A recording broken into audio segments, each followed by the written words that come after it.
అందరికీ నమస్కారం. 'ఇల్లు కట్టించి చూడు' పొత్తూరి విజయలక్ష్మి గారి రచన. ప్రసాదరావు సెల్ ఫోను మళ్ళీ మోగింది. ఇంట్లో సత్యనారాయణ వ్రతం జరుగుతోంది. అంతా సందడిగా ఉంది. అక్కడి నుంచి ఏం మాట్లాడినా వినిపించదు. కాబట్టి బయటికి పరిగెత్తాడు. "ఆ! ఎవరండి?" "నేనండి కృష్ణారావుని. మీ ఇంటికే వస్తున్నాం. ఎలా రావాలో చెప్తే."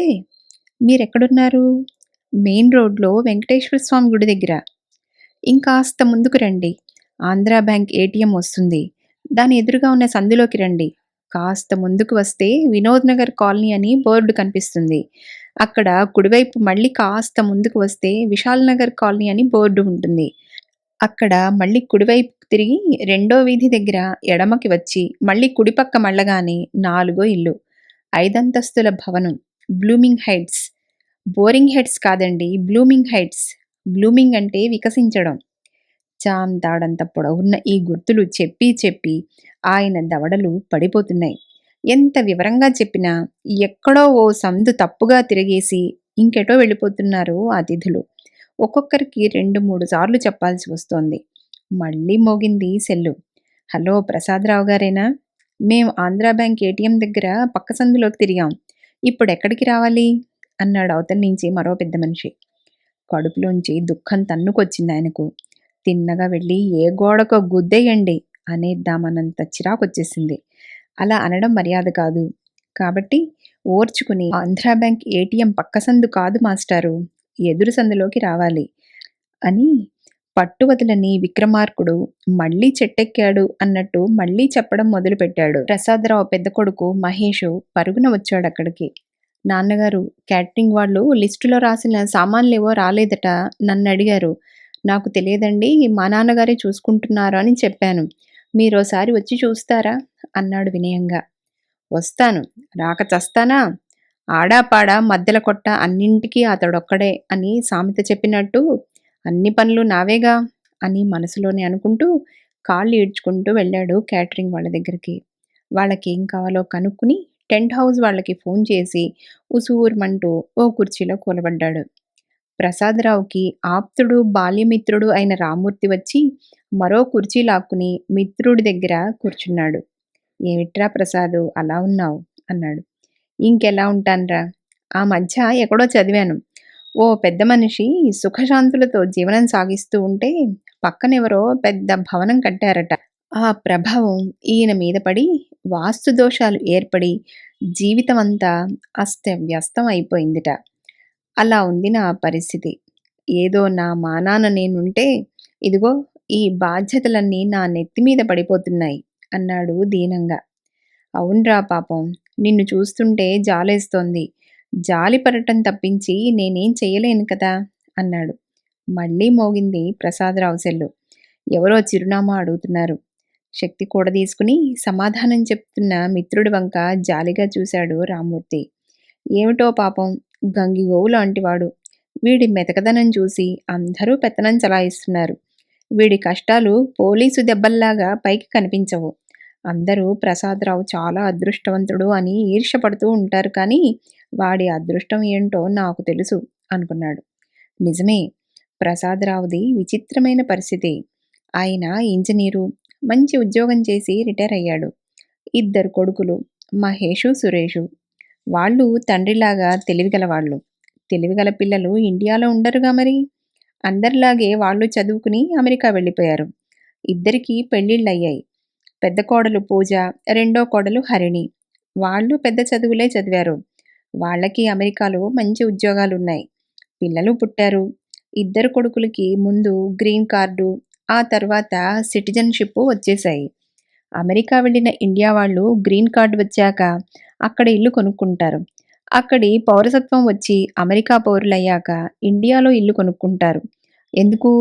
అక్కడే స్థిరపడిపోయారు, ఇక్కడికి వస్తారా పెడతారా? ఇంతోటి భాగ్యానికి ఇల్లెందుకు అంటే ఈ ప్రశ్నలకి సమాధానం ఉండదు. కొంటారు అంతే. ఇటీవల ఇండియాలో ప్రత్యేకంగా ఎన్ఆర్ఐల కోసం అని వెంచర్లు కడుతున్నారు బిల్డర్లు. ప్రసాదరావు పెద్ద కొడుకు మహేషు 5 ఏళ్ల కిందట ఒక 3 బెడ్రూమ్ అపార్ట్మెంట్ కొన్నాడు. ఇల్లు ఎంచుకుని మిగిలిన బాధ్యతలన్నీ తండ్రికి అప్పగించి విమానం ఎక్కేశాడు. అప్పుడే రిటైర్ అయి ఏ పని లేకుండా ఖాళీగా ఉన్నాడేమో. ప్రసాదరావుకి ఆ ఇంటి వ్యవహారంతో బాగానే కాలక్షేపం అయింది. పర్యవేక్షణ, రాతకోతలు అన్నీ దగ్గరుండి శ్రద్ధగా చూసుకోవడం మొదలు, ఇల్లు పూర్తయ్యాక గృహప్రవేశానికి ముహూర్తం పెట్టించి, వేడుక ఏర్పాట్ల దాకా అన్నీ తనే చూసుకున్నాడు. గృహప్రవేశానికి వారం రోజుల ముందు వచ్చారు అమెరికా నుంచి పిల్లలు. ఇల్లు చూసి మురిసిపోయారు. నాన్నగారు, కొత్తింట్లో మీరుండి మన పాతిల్లు అద్దెకివ్వండి అన్నాడు మహేషు. వద్దులేరా, నేనక్కడ స్థిరపడిపోయాను. అక్కడ బావుంది నాకు. బ్యాంకు వగైరాలన్నీ దగ్గర. నేను మారలేను. కొత్తిల్లే అద్దెకివ్వు అన్నాడాయన. అంతేగాదు, అప్పు చేసేగా ఇల్లు కొన్నావు. ఈ అద్దెతో ఆ అప్పు తీర్చు అని కూడా అన్నాడు. అయితే మంచి వాళ్ళని చూడండి మీరే అన్నాడు మహేషు. గృహప్రవేశం అయ్యాక ఇల్లు అద్దెకిచ్చి ఆ అద్దె వసూలు చేసుకుని తన బ్యాంకు ఖాతాలో జమ చేసే బాధ్యతను తండ్రికి అప్పచెప్పాడు. విమానం ఎక్కి అమెరికా వెళ్ళిపోయారు అందరూ. ఈ రోజుల్లో అద్దెకివ్వడం అంత తేలిక కాదు. వ్యాపారస్తులకిస్తే అందులోనే స్థిరపడిపోతారు. అంతంత మాత్రం ఉద్యోగులకిస్తే అద్దె తిన్నగా ఇవ్వరు. అందుకే జాగ్రత్తగా వెతికి ఓ బ్యాంకు ఉద్యోగికి అద్దెకిచ్చి, అమ్మయ్య! ఇక నా బాధ్యతలు తీరిపోయాయి అనుకున్నాడు. ఆ సంతోషం ఎక్కువ రోజులు నిలవలేదు. ఓ 6 నెలలు గడిచాక, నాన్నగారు, అన్నయ్యలాగా నేను కూడా అక్కడే ఓ ఇల్లు కొనుక్కుంటాను. డబ్బు పంపిస్తాను. మిగిలిన బాధ్యతంతా మీదే మరి అన్నాడు సురేషు. పెద్ద కొడుక్కి సాయం చేసినవాడు చిన్న కొడుకుని కాదనలేడు కదా! సరే అని తలాడించాడు. మళ్ళీ శ్రీకారం చుట్టాడు. పెద్ద కొడుకు ఇల్లు వెతుక్కోవడం వరకు తనే చేసుకున్నాడు. చిన్న కొడుకు విషయంలో ఆ పని కూడా ఈయనే చేయాల్సి వచ్చింది. వెతికి వెతికి ఒక గేటెడ్ కమ్యూనిటీలో డ్యూప్లెక్స్ ఇల్లు ఎంపిక చేశాడు. మళ్ళీ పర్యవేక్షణ, రాతకోతలు, మళ్ళీ గృహప్రవేశం. షరా మామూలే. వారం రోజుల ముందు వచ్చారు పిల్లలంతా. ఇల్లు చూసి తెగ సరదా పడిపోయారు. పూజ మాత్రం, అయ్యో, మనం కూడా ఇలా ఇండిపెండెంట్ ఇల్లు కొనుక్కోవాల్సింది. తొందరపడిపోయి ఫ్లాట్ కొనుక్కున్నాం అంది కాస్త బాధగా. ఇప్పుడు మాత్రం ఏం మించిపోయిందక్కా? నువ్వెలాగూ ఇల్లు కొందామనుకుంటున్నావుగా, ఇలాంటి ఇల్లు కొనుక్కో అని సలహా ఇచ్చింది హరిణి. ఏ మాట కామాటే చెప్పుకోవాలి. తోడికోడళ్ళిద్దరూ అక్కా చెల్లెళ్ళలా అన్యోన్యంగా ఉంటారు. ఆ సలహా నచ్చింది పూజకి. మావయ్య గారు, డబ్బు పంపిస్తాను, నాకు ఇల్లు కొనిపెట్టరు అంది గారంగా. ప్రసాదరావు గుండె దడదడలాడింది. చచ్చి చెడి ఏటికి అడ్డం పడి ఇది ఒడ్డుకు చేరి ఊపిరి పీల్చుకుంటూ ఉంటే మళ్ళీ ఏట్లో దూకమన్నట్టే అయింది. అప్పటికి తన వంతు ప్రయత్నంగా, ఎందుకమ్మా నీకు ఇల్లు అని సర్ది చెప్పాలని చూశాడు. మా ఫ్రెండ్స్ అందరూ కొనేసుకున్నారు మావయ్యగారు, నువ్వెప్పుడు కొంటావే అని ఒకటే గొడవ చేస్తున్నారు. నేను ఒకటి కొనేస్తే ఆ గొడవ వదిలిపోతుంది అంది పూజ. ఇక తప్పదు కాబట్టి రంగంలోకి దిగిపోయాడు. అక్కడే ఇంకో ఇల్లు కొనేస్తే సరిపోతుంది. మళ్ళీ వెతుకులాట తప్పుతుంది అని ఆశపడ్డాడు. కానీ ఆ ఆశ అడియాస అయింది. ఇల్లు ఖాళీ ఉన్నాయి కానీ ధరలు పెరిగాయి. అప్పటికి ఇప్పటికే 5-6 లక్షల తేడా వస్తోంది. తగ్గించమంటే వీల్లేదు పొమ్మన్నారు. అంతేకాదు, ఎన్ఆర్ఐలు మీకేం డబ్బుకు లోటు, ఇలా బేదార్పులు అరుస్తారే అని కూడా అన్నారు. పూజకి పౌరుషం వచ్చింది. అంత ఎక్కువ పెట్టి కొనాల్సిన కర్మ మాకేం పట్టలేదు. మా మావగారు ఇంతకన్నా చవకగా, ఇంతకంటే మంచి ఇల్లే కొంటారు అని మంగమ్మలా శబ్దం చేసింది. కాస్త త్వరగా ఆ పని చూడండి మావయ్యగారు అని ఎయిర్పోర్ట్లో మరోసారి చెప్పింది పూజ. పిల్లలంతా విమానం ఎక్కి వెళ్ళిపోయారు. చిన్న కొడుకు ఇంట్లో అద్దెకుండే వాళ్ళని వెతికి అద్దెకిచ్చి పెద్ద కోడలి కోసం ఇల్లు వెతకడం ప్రారంభించాడు ప్రసాదరావు. ఆ దేవుడి దయ వల్ల మంచి ఇల్లు అనుకున్న ధరలోనే దొరికింది. తర్వాత అంతా మామూలే. గృహప్రవేశానికి వారం రోజుల ముందుగానే పిల్లలంతా వచ్చారు. అప్పుడు మాత్రం ఆయన హమ్మయ్య, బయటపడ్డాను అని అనుకోలేదు. ఆపద పొంచి ఉందని ముందే ఊహించాడు. పెద్ద కోడలు ఇల్లు కొనేసుకుంటే ఆవిడ కంటే మరి కాసిని డాలర్లు ఎక్కువ సంపాదిస్తున్న చిన్న కోడలు ఊరుకుంటుందా? గృహప్రవేశం అయిన మర్నాడే, మావయ్య గారు, ఇక నేనొక్కతినే మిగిలిపోయాను అంది హరిణి దీనంగా. అవేం మాటలు హరిణి, నువ్వు అంటే చాలు మావయ్య గారు రంగంలోకి దిగుతారు. మా అందరిలోకి చిన్నదానివి కదా, నువ్వంటేనే ఇష్టం ఆయనకి అంది పూజ. అయితే నేను అనేశాను మావయ్య గారు, మీరు రంగంలోనికి దిగొచ్చు అంది హరిణి నవ్వుతూ. ఏడవలేక ఓ వెధవ నవ్వు నవ్వేశాడు ప్రసాదరావు. శక్తినంతా కూడదీసుకుని రంగంలోకి దిగాడు. అది వరకు 3 ఏళ్ల సమయంలో పడిన శ్రమ ఒక ఎత్తు, ఇదొక్కటి ఒక ఎత్తు. హరిణికి ఏది ఓ పట్టాన నచ్చదు. చీర కొనాలంటేనే పొద్దున 10కి అన్నం తిని వెళ్ళిన మనిషి వాళ్ళు కొట్టు కట్టేశాక వస్తుంది. ఆవిడికి నచ్చిన ఇంటి కోసం వెతికి వెతికి వేసారిపోయాడు. చివరికి ఎలాగైతేనేం ఆవిడికి నచ్చిన ఇల్లు దొరికింది. అదే ఈ బ్లూమింగ్ హైట్స్‌లోని ఫ్లాటు. పర్యవేక్షణ, రాతకోతలు అయి గృహప్రవేశం దాకా వచ్చింది. ఇకపోతే ఇల్లు అద్దెకివ్వాలి. అదేం అల్లాటప్పా వ్యవహారం కాదు. ఇంటి వాళ్ళు అద్దెకున్న వాళ్ళ మీద పెత్తనం చలాయించడం, ఇలా అయితే ఖాళీ చేసి పోండి అని బెదిరించడం పాత పద్ధతి. ఇప్పుడు అద్దెకున్న వాళ్ళే ఇంటి వాళ్ళ మీద పెత్తనం చలాయిస్తున్నారు. ఇంటి యజమాని అమెరికాలో ఉంటాడు అంటే, "ఆ! వద్దులెద్దురు, ఏదైనా రిపేర్‌లు గట్రా వస్తే యజమాని అందుబాటులో ఉండడు" అంటున్నారు అద్దెకొచ్చేవాళ్ళు. యజమాని విదేశాల్లో ఉన్నా ఇంటి మంచి చెడు చూసుకునేందుకు ఇక్కడ ఓ మనిషి ఉంటే గాని అద్దెకి రావడం లేదు. మేము ఎక్కడో ఉన్నా ఇక్కడ మా నాన్నగారుండి చూసుకుంటారు అని హామీ ఇచ్చేశారు. అంతకు ముందు కట్టిన 3 ఇళ్లకి ప్రసాదరావే లోకల్ గార్డియన్. ఇప్పుడు ఈ కొత్తింటి బరువు బాధ్యతలు కూడా ఈయనవే. అద్దెకి ఉండేందుకు ఓ పార్టీ దొరికింది. వాళ్ళు పూజకి ఫ్రెండ్సు. ఆవిడ పేరు సునీత. ఆయన పేరు ఈశ్వర్. కాస్త గడుసువాడే. ఫోన్లో మాట్లాడి, "ఈ వయసులో ఏమిట్రా నాకీ బాధ్యతలు, ఎన్నాళ్ళని చూసుకోను" అని వాపోతున్న మిత్రుడి దీనస్థితి చూసి బాధ కలిగింది రామ్మూర్తికి.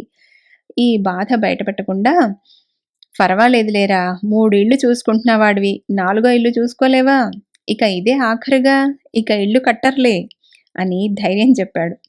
"ఏమో మరి నా అదృష్టం ఎలా ఉందో" అని నిట్టూర్చాడు ప్రసాదరావు.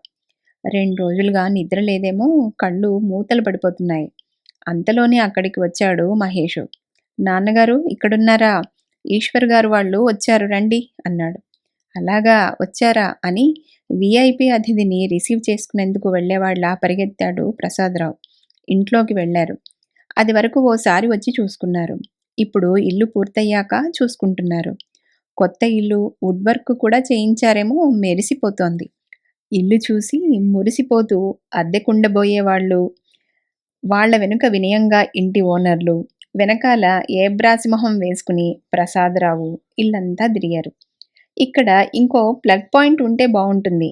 ఇక్కడ ఉయ్యాల కోసం హుక్కు కావాలి" అని ఈశ్వర్ పురమాయిస్తుంటే, "ఓ అలాగా, దానికేం, మా నాన్నగారున్నారుగా, ఆయనతో చెప్తే చేయించేస్తారు" అని హామీ ఇస్తున్నాడు సురేషు. కింద భోజనాలు మొదలయ్యాయి. ఈశ్వర్ కుటుంబ సమేతంగా నిలబడి భోంచేస్తూ కబుర్లు చెప్తున్నాడు. ఈ రోజుల్లో ఇల్లు కొనుక్కోవడం శుద్ధ దండగ. అన్ని లక్షలు పోసి కొనే బదులు ఆ డబ్బు బ్యాంకులో వేసుకుంటే వచ్చే వడ్డీతో మనకు నచ్చిన ఇంట్లో అద్దెకుండొచ్చు. అయినా జీవితాంతం ఒకే ఇంట్లో ఉండాలంటే మొహం మొత్తదు. నా మటుకు నేను ఏ ఇంట్లోనూ 2, 3 ఏళ్లకి మించి ఉండను. ఎప్పుడు కొత్త ఇల్లు తప్ప పాతింట్లో దిగను. 2 ఏళ్ల కిందట ఓ కొత్తింట్లో అద్దెకి దిగాను. ఈ మధ్యన పక్కనే మరో బిల్డింగ్ కడుతున్నారు. గాలి వెలుతురు తగ్గిపోతాయని ఇదిగో ఇక్కడికి మారుతున్నాను. అక్కడికంటే అద్దె తక్కువ, ఇల్లు పెద్దది అంటున్నాడు. మరో పక్క మహేషు, పూజ, సురేషు, హరిణి నిలబడి భోజనాలు చేస్తున్నారు.